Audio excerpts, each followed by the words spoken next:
to catch up on our lives. I don't have a life outside of this podcast. Do you? I do have children. Yeah, but besides that, I read a lot. do you know what we didn't do last week?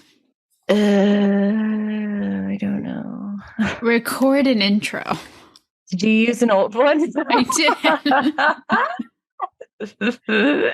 Well, copy paste. Nice. Okay. Do you want to do that again, or should we? No. Let's do it fresh. Okay. Hey, everybody. I'm Katie. I'm Becky, and this is Live, Laugh, Lorcana. So I have been watching Disney movies. Okay. Well, I want to watch all of the Disney animated movies, but I'm starting with the ones that were in Lorcana. And I texted you this earlier, and I shouldn't have. I've gotten good at not telling you my Lorcana stories until the podcast because I want your fresh reaction, but I texted you this morning. I'm going to tell you a secret right now. I have no idea what movie it is. I've already forgotten. Go ahead. Oh, good. Okay. So I watched The Great Mouse Detective. So we've been watching them during breakfast in pieces because that's like the only time we have during our day. So like over 3 mornings, we watched The Great Mouse Detective. Really good movie. It's making me appreciate all of these reveals more. Like literally, I've been singing The Greatest Criminal Mind for like 3 days. And then all of a sudden, boom, we get that song. Like it was spoiled yesterday. For $1,000, I could not sing you one bar of that song. I could sing it right now, but I wouldn't do that to our listeners. I clearly need. Well, my husband watched it with my son without me. It's like the song that's like Radigan, oh Radigan, oh Radigan. He's well. I can't. I won't do it. No, I was almost there. Come on, one more. No. One more line. No, I can't. I can't. I don't even think I can hit the notes. But the song is great. And now we still haven't got a Radigan spoiled, but like my life's ambition is going to be to have Radigan sing The World's Greatest Criminal Mind. I love it. It does get dark though, because I saw the exact scene that Ring the Bell comes from. And that is a dark scene. Like the new card we got, Ring the Bell. Yeah. That mouse is about to be murdered. Yeah, that makes me a little uncomfortable. But look, we can look at him forever. Right there. Memorialized. Frozen moment in time. After I saw the scene, I was like, I can't believe they did this in Lorcana. And Josh was like, they did Stampede Chapter 1. I'm like, oh, that's right. But we didn't see Mufasa in that card. Although I haven't looked at it super closely. Maybe you can see him. I thought you could. Oh, no, you can't. I'm thinking Vicious Betrayal, which they got both parts. They like really want to remind you. Focused. Wow, yeah, that is a dark card. And then the other one, the one we started during breakfast today, was Sword in the Stone. And oh my gosh, the first 20 minutes, riveting. I didn't know this was a good movie. It's apparently a really good movie. But at one point, Merlin says to Arthur, like, we need to develop your brain, which develop your brain is a card. And then Merlin introduces his owl to someone and is like, this is Archimedes, highly educated owl. It's like, it's all in there. It's so exciting to like see these little nuggets. So go watch the movies, even though I spoiled everything for you. Yeah, now I won't even be surprised when I find out that Archimedes is a highly educated owl. Exactly. So last week we got a bunch of spoilers and we went over all of the spoilers on the pod. It was too much, Katie. It was too much. Survey says it was too much. I felt like it was too much listening to it, so I asked in the Discord, and we got mixed answers. So I'm going to argue my point. Okay, so I don't think that's for us, analyzing cards. We are not competitive analysis kind of people. That's not our gig. There's a million other places on the internet where you can find that kind of content. So I feel like we don't need to go through all of that and like we can just like say stuff we like if we have, if a card really strikes our tickle. But when they come out the way they're coming out now, it just feels like a lot. It's too much. Yeah, I felt like homework going through them all. Citizens of Lorcana asked the same thing on Twitter. Did you see that? I did. Yeah, and the results were also mixed. But like for me, I listen to like 12 different Lorcana podcasts. So it's like I do hear it like 12 times. I fully tune out those sections of the podcast. But yeah, we'll talk about the things we're excited about on them. Okay. So you've been talking about this for months. Mickey is a mouse detective. What is Basil's version name going to be? And we found out it is Great Mouse Detective. And did you see on this card the equipment he has? It's way better than Mickey's little hook popping out of his head. Basil is a great mouse detective. That's what I'm saying. Clearly, he's got the swag. You were worried about this. Are you satisfied with this solution of Basil being the great mouse detective? I mean, yeah, it's fine. I don't know. Can I be fully honest with you? I don't think Mickey should have been a mouse detective. I think we could have just not did that and did anything else. He could have been a scuba diver like Minnie. He could have done literally any other profession that hasn't already been taken by a famous mouse. That's all I gotta say. The Duke of Wesselton didn't need to dress up like a detective to research. You know what I mean? All right, you make an interesting point that there is already a mouse detective, but also this card game is going to go for hundreds of chapters. Like Mickey has to do all the jobs eventually. That's like having Mickey be a tiny chef like Ratatouille. It's just like, no, no, no, no, no. What are you doing? Ratatouille's a rat. It's completely different. Fine. Or if he was a rescuer, that's a better one. Or if Mickey was a rescuer and then they bring out the rescuers, mice, and then Mickey looks like an idiot again. Okay, well, there's a whole rescue aid society full of mice rescuers. I'm just saying, he didn't need to be a detective. And if we were going to do it second set, I feel like we could have spaced him out a little more. Listen, all I know is that I will forever call Mickey mediocre mouse detective. As you should. And then the other important thing about this reveal is that in our Discord, Brandon B Squared needed to know how to pronounce Basil, and Rebecca from Lorcana Illuminary said Basil as in razzle dazzle basil, and now we all have to say that till the end of time. Yeah, razzle dazzle basil. Because it looks like basil. I actually found that really interesting. A lot of people were sharing voice memos of how they pronounce it. And I feel like Jonty is really the only one in that Discord. No, we do have another British person, but Jonty shared his because he's British, because, you know, he's like Basil of Baker Street, whereas we're American. So we say Basil of Baker Street, you know, flatten that, Baker Street. You just put on a more American accent. I don't know how you did that. Basil of Baker Street. Yeah, you hear it, don't you? You sound like a British person doing an American accent. I sound like Daniel Radcliffe doing literally anything but Harry Potter. Exactly. Yeah, but I just thought that was interesting. Yeah, I agree. It was. Apparently, that's how you British people say basil. Like the herb. Yeah, I know. Katie, you're not anything. No, I don't. I know everything about 3 topics and then literally nothing else. That's true. All right, now stare at your pages of cards and see if there's anything else you want to comment on. There is. I know for sure there's at least one. I know this card that the Illuminateers got to share, Gumbo Pot, the art on it is just the best. It is beautiful. The smells coming off of it with the magic and stuff. Oh, so good. So good. I'm also a huge fan of Donald Duck, Perfect Gentleman, because he's adorable. And then Minnie, Stylish Surfer, Precious, World's Greatest Criminal Mind. I love the art done by Julia Riva, who, friend of the show. She's not, but we would like. We like to think she's a friend of the show. Yeah. Actually, I heard Liam talk about that recently. Like, once you get to know the artist, like every time your eyes dart to the left, like the bottom left of the card, and you see that they made a card you're looking at, you get like that little like jolt of excitement. And like, I have that with Julia now since we were on a live stream with her once. And so I'm like, yes. Love it.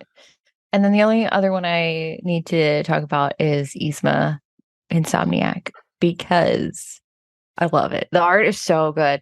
I feel like there's not a whole lot of like funny cards, but this one's funny and it's good and the expression's good and everything about it is good.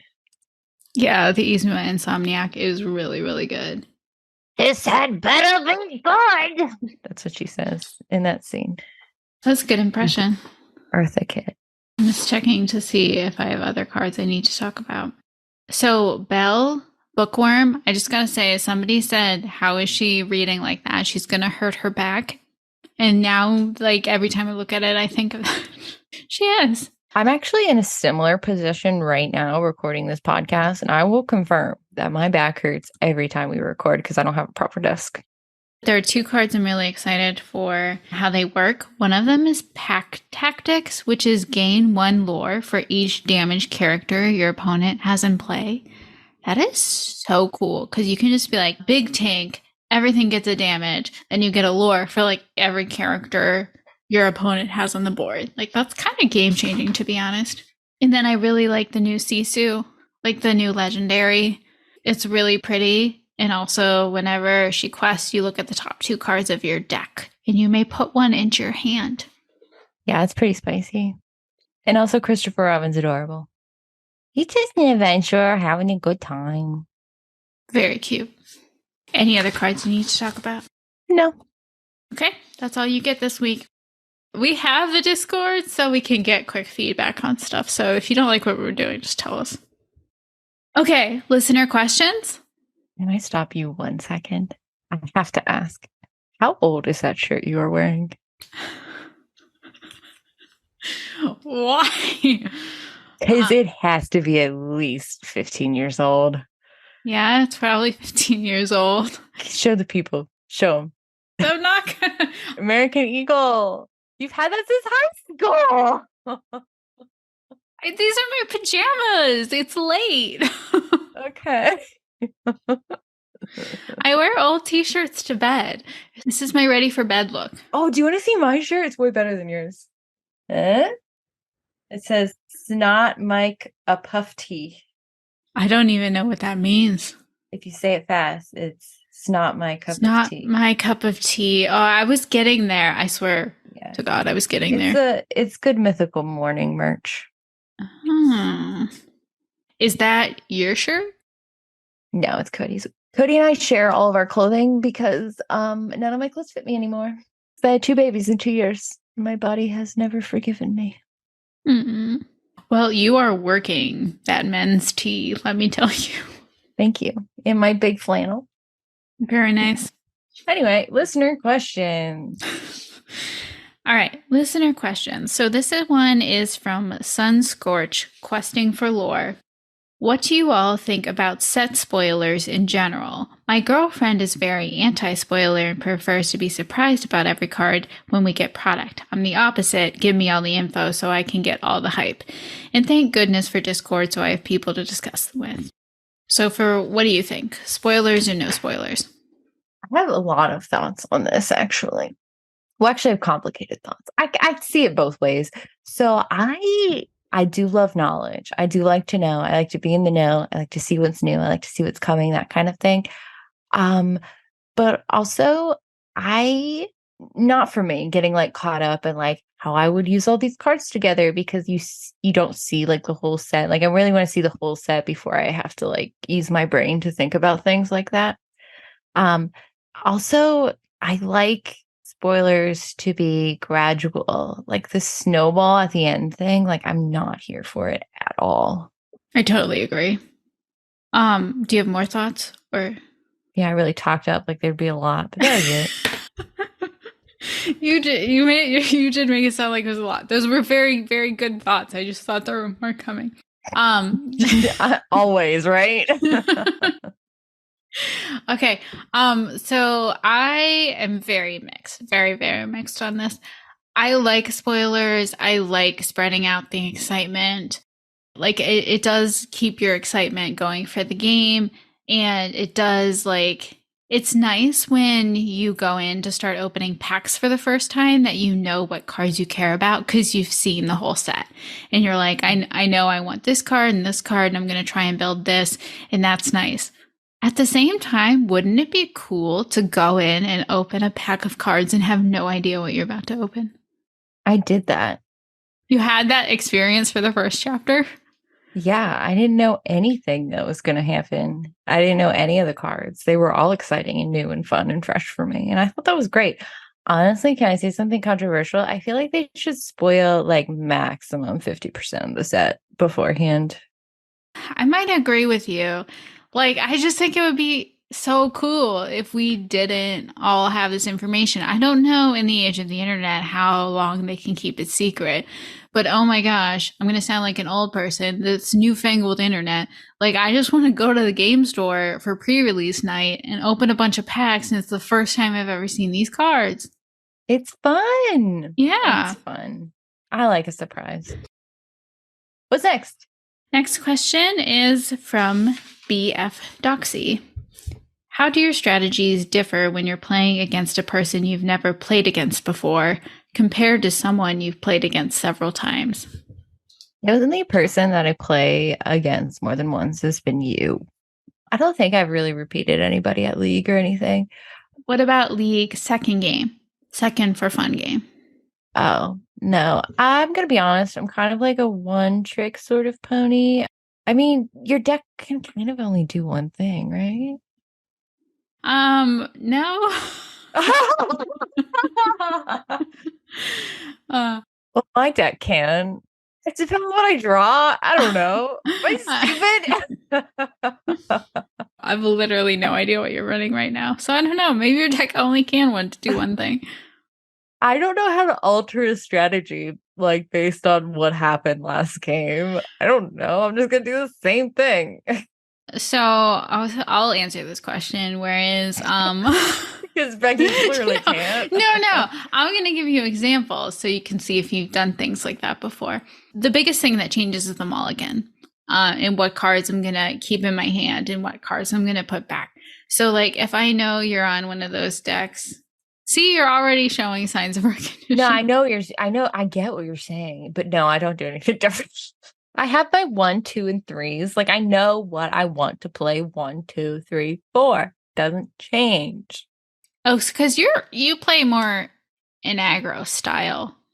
Even though you have a mid-range deck, you would prefer to quest and not interact. Oh, yeah, for sure. Yes. Okay. So it's just a bad aggro. So that's gonna make you less reactive, and you're gonna change less.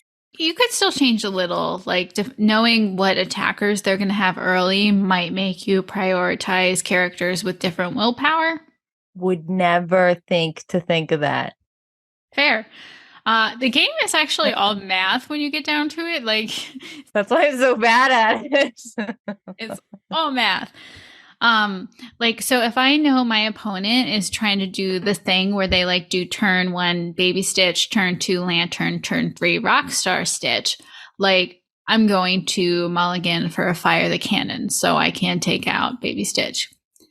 If I know that they're trying to start with Lilo and then Simba bodyguard, I'm gonna mulligan for like the challengers like Prince Eric or Captain Hook to try and take out Simba, those kind of things.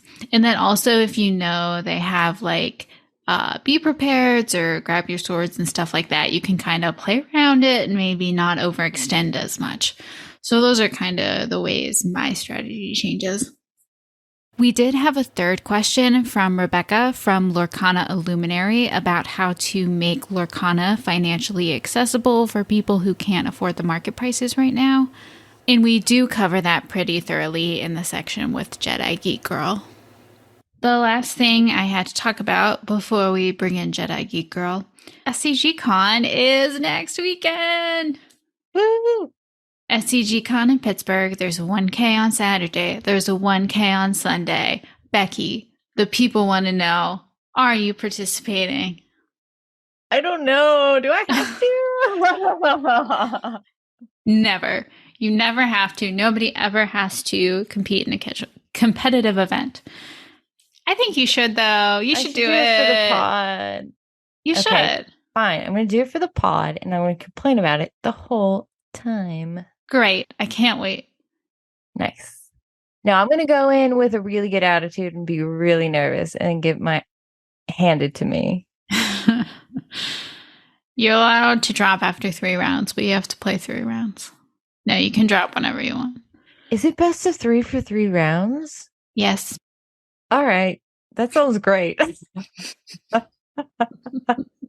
You're always allowed to concede at any time for any reason. Do people do that? I'm sure sometimes. It's not like, oh, I'm bored of this. Please excuse. How about if they're like rude to me and I'm not having a good time the first game, I can just like concede the second one? That's legit, honestly. Okay. Awesome. So next week on the podcast, we will be recapping Becky's first ever competitive event. And in support of that, the podcast will be a day late.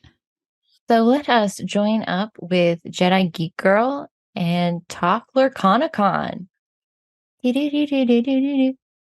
And today we are joined by the fabulous JediGeekGirl, friend of the show and one of our favorite people. Hey, I'm so honored to be on. Thank you for having me on. Yeah, thanks so much for being here. And it's time we thank you publicly for giving us content for the last 12 episodes. Really appreciate it. No problem. It's been fun hanging out in your Discord and talking about it and talking about blizzards and cats and the usual. Yeah, those are our favorite things too. Yeah, so just to get started, we thought maybe you could tell everyone what your TCG background is and how you got into Lorcana. Sure. So my TCG background, like most millennials, ties into Pokemon. I was first exposed to Pokemon during that craze, and long story short, with 20 years of experience, including Yu-Gi-Oh!, Magic the Gathering, among other TCGs, I've had a lot of experience with TCGs, but it wasn't until Star Wars Destiny where my endeavor into content creation really begun. When it comes to how I got into Lorcana, it basically presented itself like most people. I saw the announcement. I was excited for it. I was into Magic the Gathering at the time, and I had a lot of Magic the Gathering fatigue, and I was ready for something new and refreshing. And there's nothing like getting on board a new TCG from the beginning and experiencing it. And basically, I was hooked right away. Yeah, I love that. And I'm sure you're very excited for Star Wars Unlimited as well. Yes, I am. Yeah, so I guess we can jump into the Lorcana stuff. So Ravensburger recently announced that they're going to be doing fan events in 2024. So, events for casual players and also players who might not even play Lorcana. And I've listened to so many podcasts, and mostly people are just confused about what that could mean. But even before we had this announcement, I know you in our Discord pitched the idea for the most fabulous Lorcana convention we had ever heard of. So can you just kind of walk us through that and what you kind of see or would hope to see at these kind of events? Sure. So the first thing I think if you had a Lorcana fan event that should be considered is it being family friendly and family accessible. In no particular order, and I'm going to cheat here by basically quickly going over everything I said. I would have it be a 3-day event over a holiday weekend. I would have a flat entrance fee to enter the day per day or the whole weekend, kind of like a convention. I would have tiers of tickets with everything above the basic fee having a gift bag. I think that's something that's so important. Is you always want to have the people who go feel like they I don't want to say got something, but having swag is so enticing to people. I would also have limited but affordable VIP tickets for your high rollers, your more high-end players. I would have people in character outfits walking around, like Mickey Mouse, Goofy, Elsa, etc. Obviously, I would have access to RB staff for media and podcasters. Panels every night, 1 to 2 panels every night, basically going over the game, designing the game, how you approach a set, the story, sneak previews at future sets. I would also have autographs for artists so that you can sign the cards, obviously with a small charge because you want to make sure those artists are being paid for their time and travel. I would have, obviously, you want to focus on the casual events, but you also would like to have a little bit of competitiveness there too. So you're including everybody. So basically like a last chance qualifier type event for like worlds or nationals, like every day, but very limited. And you can only enter 1 per weekend. I would have pods firing at convenience. Basically like draft pods or basic Swiss pods or fun format pods. I would also have demo stations for Lorcana for like kids who want to play the game who are there with their families or friends, and obviously a demo station for Villainous because why not try to get more customers for your other games. I would also have a station where you can challenge Ravensburger staff to a game, but they have cards from a future set. But if you beat them, you do get something. But you can only challenge each one of them only once a day. So if there's like 5, you can challenge each one only once a day. So you're not trying to play them to beat them multiple times. Obviously, I would have a official Ravensburger store with con exclusive swag. Kind of like, when you go to Star Wars Celebration or Comic-Con, you have the big official, like Her Universe, for example. When Her Universe goes to like a Star Wars Celebration or a Comic-Con, she usually has exclusive like t-shirts or dresses and stuff like that. So going on like the competitive side, but also the casual side, I would have third-party buy and sell stations for singles. I think having a LorcanaCon with singles being available is fantastic for collectors and competitive players alike. Free play tables. You cannot have a con for a card game without having open space for people to play games. As I said during the intro, the number one thing should be a focus on family friendly and what is important to families, kids. So like a kid area, whether it be like a place for them to play with other kids or a little, I don't want to say a daycare, but a space for kids to get away to like breathe. And that moves me into like a quiet room for decompression for adults. When I went to Star Wars Celebration, this is something that they had that is something that most people don't think about, but at a large con, it is important to have these quiet rooms because some people get overloaded very quickly and their stress levels are very low. Like it doesn't take much to get stressed out. So it's nice to have a little space that is quiet to decompress. I would have Disney movies playing on TVs, like on Disney Plus, around the convention center. I would have stuff randomly given away to people walking around and or who are Disney bounding or wearing something Disney related. I would also have a cosplay contest or some sort of acknowledgement for cosplay. I would have the Ravensburger people walking around freely, asking questions and interacting with people.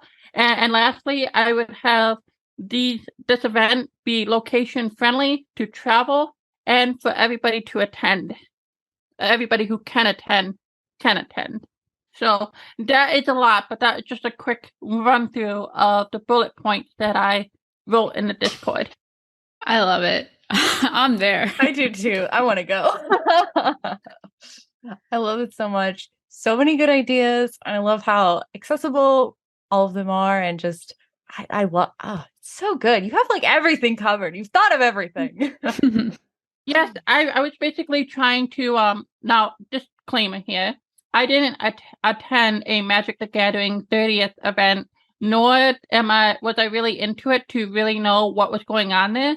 But I was trying to look at that for a inspiration because I know that Magic the Gathering was celebrating its 30th anniversary this past year, and I think it still is. And during the year, they were having a tour of events that was celebrating it without the emphasis being on competitive play. I think there was competitive elements to it, but it was more a celebration of the game. Obviously, it was more expensive than it should have been, but I appreciate the concept. And if you combine that with Disney, I think with the Disney license, I think you could have something that is very fitting for the Disney and Lorcana brand together. Absolutely. Yeah, I love the idea of having it like a tour kind of thing. That would be incredible.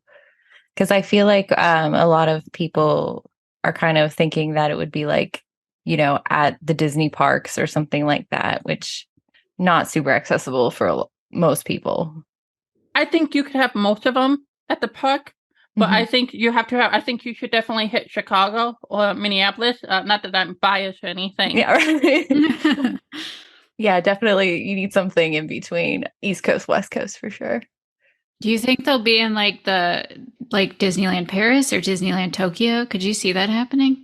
I'm not a park expert, so I don't know if there are convention centers around the parks like there are in Florida and California. If there are, I definitely can see that happening. But it basically comes to if there's convention hotels near the area. Like I don't know, maybe Tokyo. I don't know about Tokyo. Tokyo is a very dense area, so I don't know if they have the space for it. But in the park itself, unlikely. But you're probably looking at like the convention center, like the Anaheim Convention Center for California. Yeah, that makes sense. No, but everything you said sounds amazing. I know we've been like looking eagerly at the fan events. I know like Becky will probably want to bring her kids, and I was even talking to our parents about them maybe coming. So like we're gonna have 3 generations maybe, and they'll love the characters walking around and the cosplay. This all sounds so great. Another thing that I technically kind of just thought of, but I forgot to name is Star Wars Destiny. When they had the preview event, and even about a year and a half later at Star Wars Celebration, they had a space devoted to where you get your picture taken, and the picture gets printed on a card, and you get your own card, like 3 copies of your own card.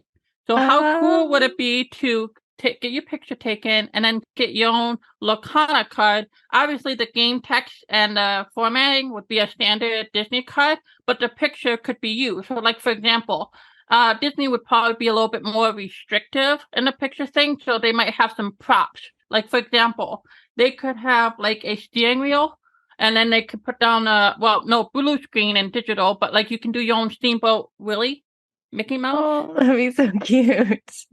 Or, your own Cinderella with the sword, proper sword and stuff like that. So that'd be really cool. I love that. How fun. I want that for sure. I think like a fan event for Disney Lorcana, I think even people, who don't even know about Lorcana, like you said, would be able to find something there to do and appreciate, even if they, don't necessarily know anything about the game. I feel like just Disney always does such a great atmosphere for that kind of thing. So I think they would do a really cool job with it. The thing about a LorcanaCon is there is a huge market of Disney fans that aren't even playing Lorcana or don't even know about Lorcana. And if you can tap into that market, even though a lot of Lorcana players might not care for it, it would be so nice to have a lot of your Disney families and fans attend the event as well, so you can expose Lorcana to newer players, hence the demo tables. Yeah, for sure.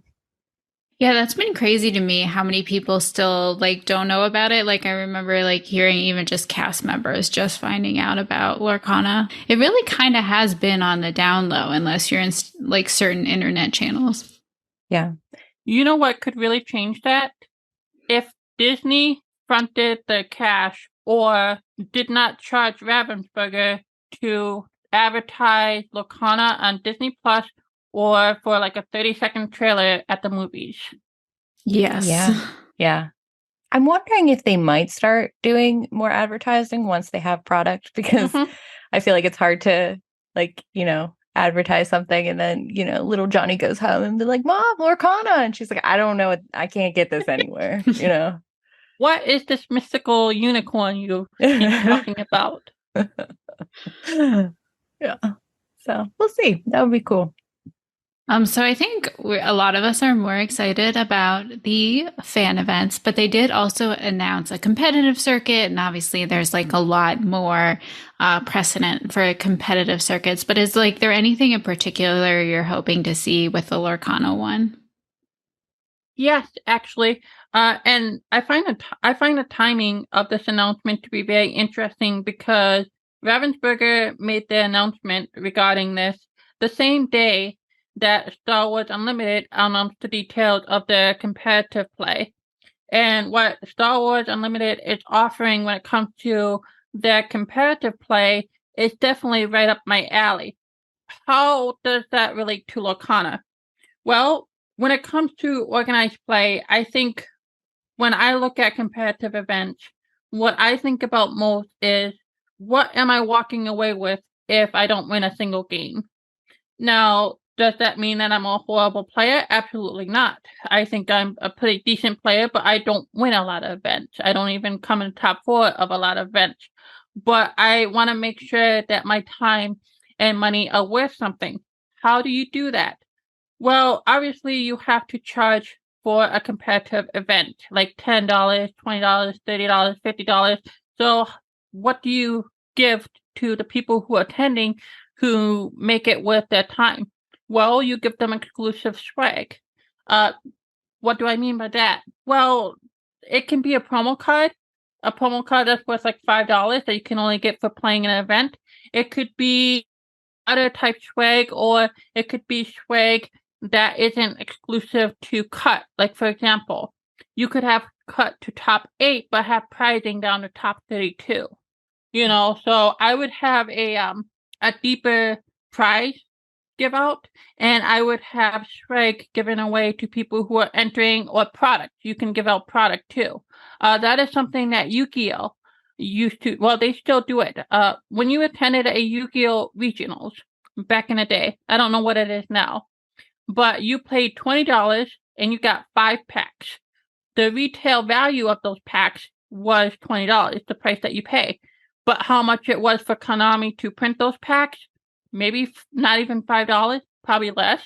So you walk away feeling like you got your money's worth and Konami's like, this, we profited from this because they gave out product. They didn't have to do the distribution, all the other channels and stuff like that. So giving away product is also another thing too. And you don't have to break even either, just something. You know what I'm saying? Something being like, hey, I attended this event, I got something. Pokemon competitive events, mostly unofficial, but regionals for Pokemon, they started doing it while I was playing it, is they had custom dies. So they had a clear-sided die, and then they had the logo of the event.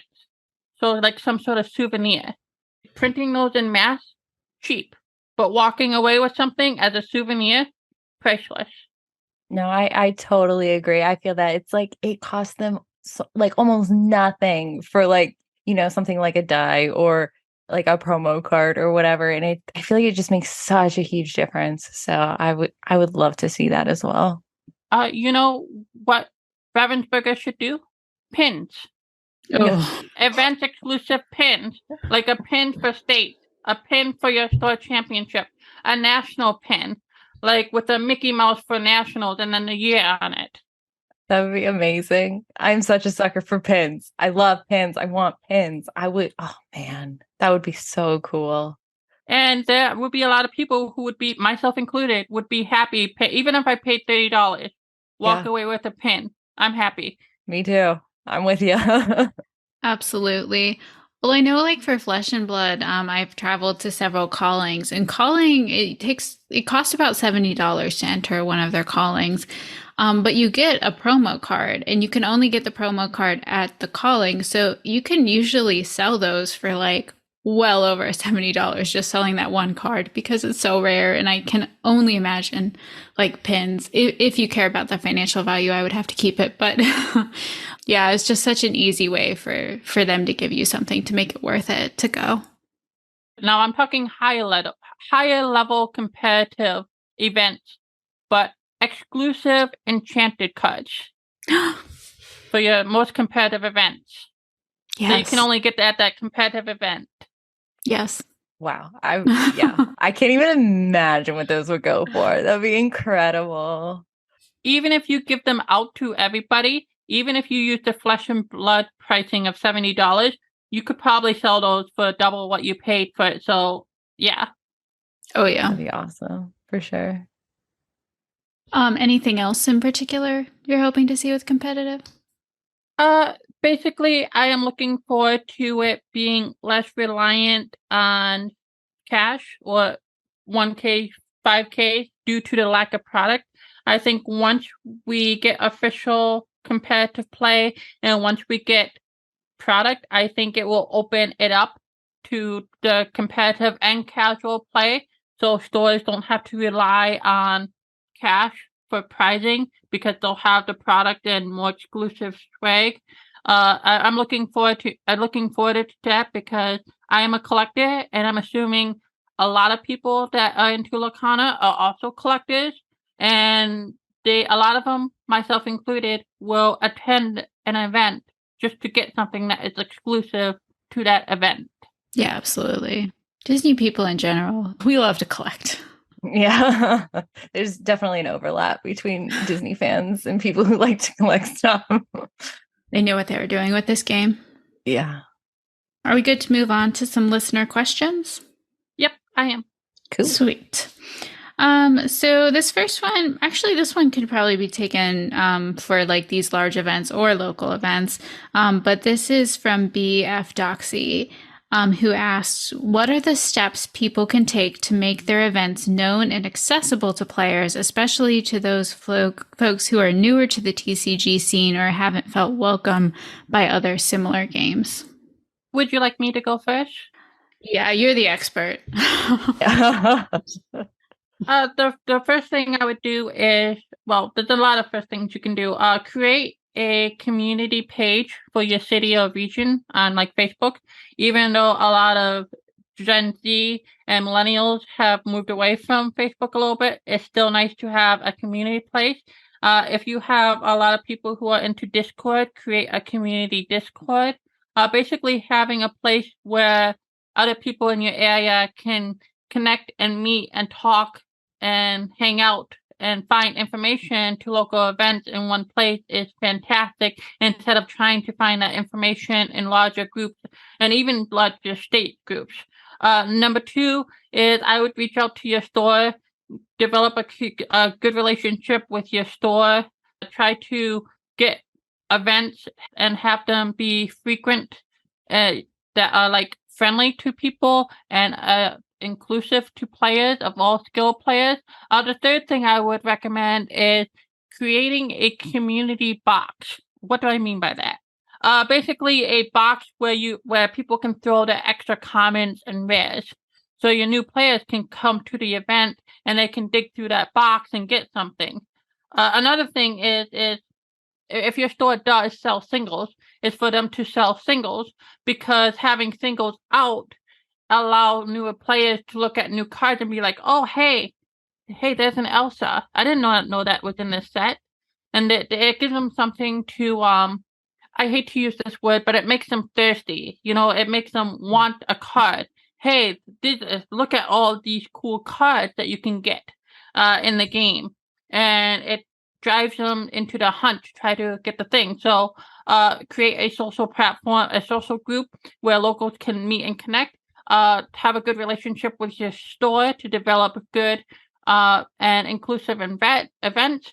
Have some sort of community device to trade and give stuff to new players and display the products in a well-lighted main area / sell singles or carry singles or display singles. High visibility. Yeah. Well, I feel like so many stores, this is kind of tangentially related. So many stores are just like, nobody's coming to do our stuff. And it's like, well, what are you doing to reach out to the community and like getting people to want to come to your events and like showing people like we're here and we'd love to have you, that kind of thing. And I think you touch on a lot of that there, which is excellent. There's another thing, and I think this has to go without saying, but obviously I have to say this, and I think you guys know where I'm going with this, but have your price be affordable.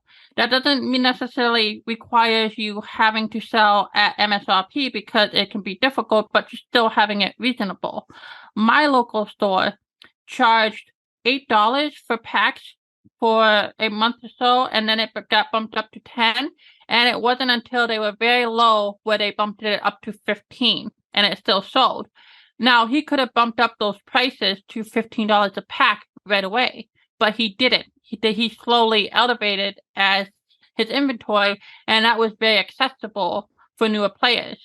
Because newer players, if they really want the game, MSRP is best, don't get me wrong, but even $8 is a lot more reasonable than $20 or $15 a pack. So that has to go without saying, but having the prices of your product be reasonable. Yeah, that's definitely seems to be the biggest problem with accessibility right now is just, getting product at an affordable price. So yeah, that's why I haven't like touched singles yet. I'm like, I don't know about these prices, guys. That's going to change this month, guys. I hope so. But yeah, you had so many good examples. I almost have nothing to add, but I'll riff off of yours. I think the community page or Discord is like so important because I know like it's really scary to go into a game store, but it's like really easy to lurk in a Facebook group or a Discord, and you can kind of just like watch and get a feel for the environment. And like, especially if you are a woman or some sort of minority, like just posting in that space so people can see you is really helpful because you can be like, oh, look, there's other women in this. I'll feel more comfortable going. And then the community box, of course, like even if you just, have comments you don't need, like a lot of us have big piles of comments. I know you don't, Becky, I do. But like if at the end of the night you open a pack, you don't need your commons and uncommons anymore. Hand them to a new person who doesn't have any cards yet. I think that's a really nice thing to do. For sure. I just thought of another good thing that you can do to be more welcoming to newer players. And obviously you need more product to do this, but run limited events like sealed and draft. You basically don't need much. All you have to do is show up, sleeves if you want them. Some people don't. I cringe every time I see a new player play without sleeve cards, but hey, you do you. Because you basically show up, you don't need anything. You don't even need to know the game, and you can draft and sealed and play the game, and you get product into a new player's hand and give them that first hit. So, yeah, definitely. Yeah, with the new starter decks, I assume we'll start seeing starter deck events again soon too. Yeah, that'd be cool too. All right, we have another question from BF Doxy. What are your thoughts on the point system that Ravensburger provided with the different decks and cards in play and actually implementing and tracking those points? So I'm pretty sure this is referring to the league guidelines that they published. Yeah, we get points for doing special fun stuff. Yeah. I really enjoy it. It takes the emphasis off of winning in most cases, and it's also really nice because there's flexibility in what the stores do. Like every store is different, even locally here, my two stores, the way that they both do their points is vastly different. I wish that when it comes to my stores, they had more things you can do for points and more out of the box things. But some stores don't want to detract from the game, and try not to put too many crazy things on it that can be difficult to achieve or whatever. But it's really fun for a very casual environment. And if you have less of an emphasis on a structured or comparative play, you can have a lot of fun and do some wacky things to try to achieve in a game. Definitely. I feel like our league organizers like really good about that. You know, if you just like went up to him and was like, "Hey, I just played this game and I had, 6 princesses out at once." He'd be like, "Yeah, let's give you a sticker." Like it doesn't matter. He just like is excited about, that kind of stuff, which I think is neat. You know what I would like to see is more stores that give league point for singing a Disney song. Yes. Although nobody wants to hear me sing. Oh, you wouldn't catch me singing either. I'm horrible at singing, but I'm saying it could be a thing. Hey, if you sing a song, you get a point. Or sing a song while playing a song card, get a point. Yeah. I mean, I always do it in my head. I might as well just do it out loud too. There was actually someone who commented on one of our YouTube videos that said they do Disney trivia for stickers between rounds at their stores. And I thought that was really fun. Oh, that's really cute. JediGeekGirl, do you go to leagues? Do any of them do this kind of point system? Yes, I do. I have 2 stores here that have been blessed with organized play for Lorcana. Unfortunately, due to being busy with work, I haven't been able to attend these past 3 weeks, but I'm hoping to get to 1 or 2 this week. It's been kind of slow because we ran out of product here as well, and we can still play for free and at one place and still get the promo cards and stuff like that. But like I said, I've been so busy with work, and another thing is there are decks that are popular in the area, mainly Amethyst Emerald, which may have changed. I'm sure they may have switched to Amber Steel. It can be frustrating when you go to free play and everybody's playing a meta deck. It's like, hey, I just want to hang out and have fun. We're not competing for anything.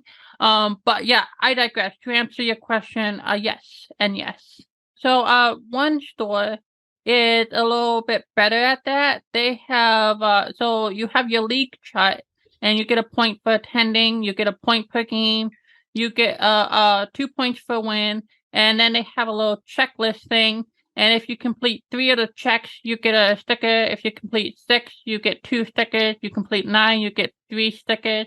And then the other one has a max 5 point system where you get a point and then you can redeem those points for stuff like for when they had product, like 5 points for a pack, 20 points for a playmat, I think 10 points for a pin. It's basically 2 different structures, but yeah, they did have that point system to different degrees. Oh, that's cool. I kind of like the prizes. I like that a lot. I want to trade mine in for stuff. Yeah. I love stuff. We all love stuff. Well, that's like for my league, like we never have enough promo cards. Like I've never gotten a promo card for all my leaguing. I've got nothing. I have nothing to show for it. Nothing. Yeah. I think we just have too many people at ours. And I think they only got 1 kit. They give out promos every 4 weeks and they have 24 promos, but then there were 60 people in contention for those 24 promos. So there's just not enough. Yeah. So a solution for that is stores communicating with each other and stores helping each other out. Now there is a Facebook group for stores because one of my stores belong to that group. Can be like, hey, we have 16 players in a Lorcana league. We're running out of organized play. Does anybody have any organized play stuff to send me to help me out? And hopefully there is enough goodwill people that one store owner is be like, hey, yeah, I'll help you. I'll send you some stuff. Just pay for shipping. Mm-hmm. Well, because the other store that we frequent, how many people are in that league? Like 12? Yeah. Yeah. They got some stuff left over, I'm sure. For sure. I love that idea. Yeah. But to be fair, it is a good problem to have that you have that attendance even now, that level of attendance even now. Absolutely. Yeah. Yeah, I'm hoping, like, knowing they got that much attendance, they'll get more kits next season, hopefully. I wouldn't expect anything until set 3, though. That's fair. Yeah. All right, this next question is from you, so I'm very glad you're here to answer it.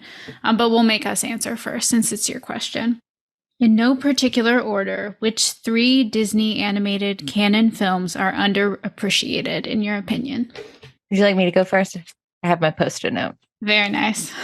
Well, this one I will scream from the rooftops for the rest of my life. Everyone's tired of hearing about it. The Hunchback of Notre Dame. Nobody's talking about it, and everybody should, because that movie is incredible. It makes me feel things. I laugh. I cry. It's incredible.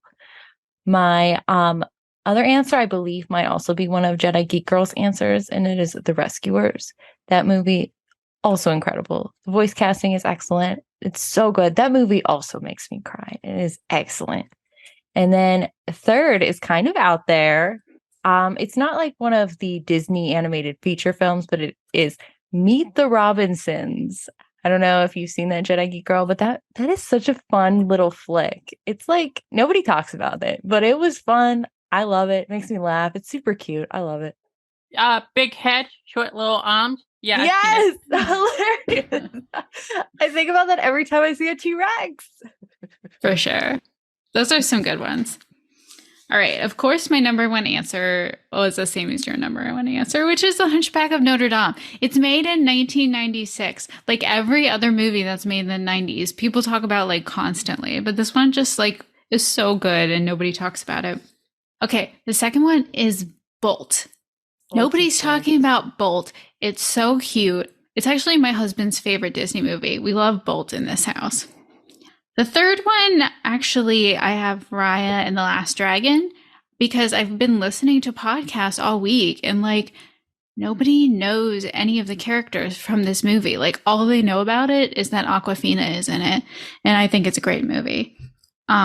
And then I'll add that The Great Mouse Detective and The Sword and the Stone probably would have made this list, but I feel like Ravensburger noticed that they were underrepresented because they're on top of it. Yeah. All right, JediGeekGirl, what you got? My honorable mention goes to The Great Mouse Detective. That is a great film that I think it may just be because of Lorcana may have been getting a little bit of a renaissance. That is a film that I think is so well done. It's classic Disney that you don't see a lot of material for. I didn't put it on this list because of how prevalent it is in Rise of the Floodborn, and I don't think it has much of a presence in a larger Disney scene. It might, but that is just a fun film, and it doesn't get talked about enough. Another honorable mention that I just thought of because you just brought it up is Raya. And that is probably because it was a pandemic film that went straight to streaming, if I remember correctly. I know that I watched it on Blu-ray. I still have the Blu-ray, even though it was on Disney Plus. It is a great film. It's a very powerful film. I wish they weren't as subtle as they were in that film with stuff, but I really enjoyed it. It's just chef kiss. Not enough people have seen it, unfortunately. So, moving into my list proper, let's get the duplicate out of the way. And you nailed it. The Rescuers, the original Rescuers. It isn't as fun and fancy-free, another Disney animated canon film for the people who know, as some of the other Disney films. But I think it's really powerful. It is really dark. I mean, you have the villain who sends a little girl down a well and then plans on leaving that girl there to die through drowning. And not only that, but that girl is an orphan.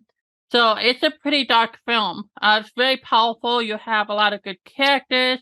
I can't think of the name, but you have like Bianca and Robert. I can't think of the other mouse's name. You have a talking cat with a mustache. How can you go wrong with that? I was going to say, I love that cat. Do you love that cat?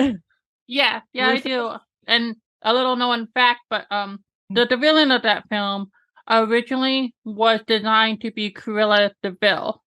Oh, I can see that. But they later changed it. So if you look at her, you can see that she resembles Cruella de Vil. Mm-hmm. Moving on to my number 2, no particular order. This is a very controversial film due to its historical inaccuracy. It has its issues, But I think if you move all those things aside, it is a very powerful film, a very emotional film with a very good message. That ends, I don't want to say it ends kind of anticlimactic, but like ends right before it really begins. And that would be 1995 Pocahontas, would be my number 2. That was almost on my list. Yeah. Good answer. I think that is a film that gets overlooked. I mean, obviously, Pocahontas is a part of the Disney princess line, but outside of that, you don't see much of that. I don't know why that is. Obviously, I think it underperformed. That is the reason why Disney promote stuff is based on performance. So maybe that's why you don't see a lot of that. But you still got a lot of good characters. You have, I believe his name is Miko, the raccoon. Very cute. You have Mother Willow, I think. This film is the next film for me to watch. So I'm excited for it. And it's very emotional. And I mean, Colors with the Wind. I mean, come on. Really good music in there too. Yeah. Yeah, I know it's pretty controversial in terms of reviews and stuff like that about how Native Americans are portrayed and things like that, which, I totally understand that. But it is also one of my favorites. I really, really, really love that film. And then for my final film is probably the most emotional Disney animated film. If you don't cry during this film, you have no heart. And if you don't cry multiple times during it, I warn you, have a box of tissues. The last time I watched it, I think I cried 3 to 5 times. And I didn't quite grasp the emotional punch of this film until I was an adult. I can't believe I was a kid and didn't really get it except one part. And that is Fox and the Hound. I know. I think you were going to say that. I was waiting for it. It's so much. It's so much. That movie, yeah, is heartbreaking. So this film has traumatized a lot of millennials and Gen X kids. I promise you that. I believe it. For sure. We're trying to rewatch all the Disney movies right now, and I'm I'm just not emotionally ready to watch that again. That's fair. I'm with you. Some of them are like that. Also with Dumbo, the mama elephant scene. I don't know if I can do that. Very good answers all around. All right, then this is the question I had for you, which is, I know that you love cats. What Disney cat are you most excited to see in Lorcana? You can have as many answers as you need. I'm sure it's hard. Well, I mean, all of them, obviously. If I had to put a number 1, it would be the diva herself, Marie from the Aristocats, followed by Duchess. I love those two. I think Marie is definitely that perfect. I believe she's a middle child, but she steals the scene of everything that she's in. Classic Disney kitten, if you will, classic diva, kitten or whatever. And Duchess herself, she tends to get overlooked a lot. The rest of the cast of that film. Basically every cat. I can't think of any cat that I wouldn't want to see in it. So yes. Nice. Katie, do you have a cat answer? It was Marie. I love Marie. I also want to see Scales and Arpeggios as a song. That'd be so cute. My cat would be Dinah from Alice in Wonderland, because that is so cute. The little baby kitten. Oh, precious. I think that's all the questions I have. JediGeekGirl, do you have anything else to say to the audience before you plug yourself and tell them all the places they can find you? Basically, if you're not listening to Live, Laugh, Lorcana, you got to start listening to this podcast. It's a lot of fun. It's been an honor listening to you guys and being on and talking to you two. I look forward to each episode every week, and you guys are doing a great job in your content. And I don't want to say you're in a little niche of your own, but you have carved out a wonderful space that hopefully will grow in time with others. And just keep going. I know how difficult it can be with content, but you want to make sure you two are having fun too. The moment it becomes a job is when it becomes less fun, which means it will affect you and your content and stuff like that. So yeah, thank you for doing what you two are doing, and keep it up. And hopefully more come alongside you. So you're so sweet. I just have to say, like, you sent me a very encouraging message very early on in the podcast. Just like saying you loved what we were doing, that you were glad to have us in the community, and it meant so much. And then, like, you being in the Discord, you brightened my day every single day in our Discord. So thank you for that. I'm gonna cry. You guys are ridiculous. So, JediGeekGirl, tell us where we can find you. Everywhere. Plug it all. Yeah, you can find me everywhere at JediGeekGirl. You can find my podcast, I Rebel Gaming, everywhere at I Rebel Destiny. The main places you can listen on YouTube, as well as most podcatchers of your choice, such as Apple Music, Google Play, etc., etc., etc. And of course, I have a website that doesn't get a lot of posts, but you can always check out irebeldestiny.com for like about us, and sometimes if I ever get around to writing articles, that is another place you can find me. So, and obviously you can find me in the Live Laugh Lorcana Discord at JediGeekGirl. Well, thank you so much for joining us today, and we'll have to have you back on sometime. Will do. Again, thank you so much. And then we go do. Featured creator, go. Our featured creator this week is JustUnCase. But in Twitter it says, just in case you need some Lorcana content. JustUnCase is a YouTube channel by Esty with the help of her brothers. Actually, it's really cute. In the post that Esty does on Lorcana HQ, she said that despite being spread across the globe, Lorcana has become their virtual gathering ground, uniting them for online gaming sessions. So looking at the most recent content posted on the channel, there are a lot of really well edited YouTube shorts featuring new cards and cool stuff you can do with them. And then there are also longer gameplay videos where she's trying out new combinations with the rise of the Floodborn cards that have been released.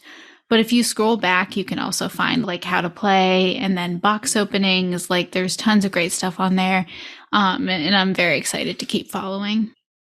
So be sure to check out JustUnCase on YouTube, Twitter, and Instagram. Thanks for joining us. Be sure to check us out on Instagram and Twitter and YouTube for this, but on YouTube, subscribe wherever you get your podcasts, and be sure to check out our Discord if you want to hang out with us. And another reminder that our Discord link is in our show notes every week. And until next time, remember to live, laugh, and lore.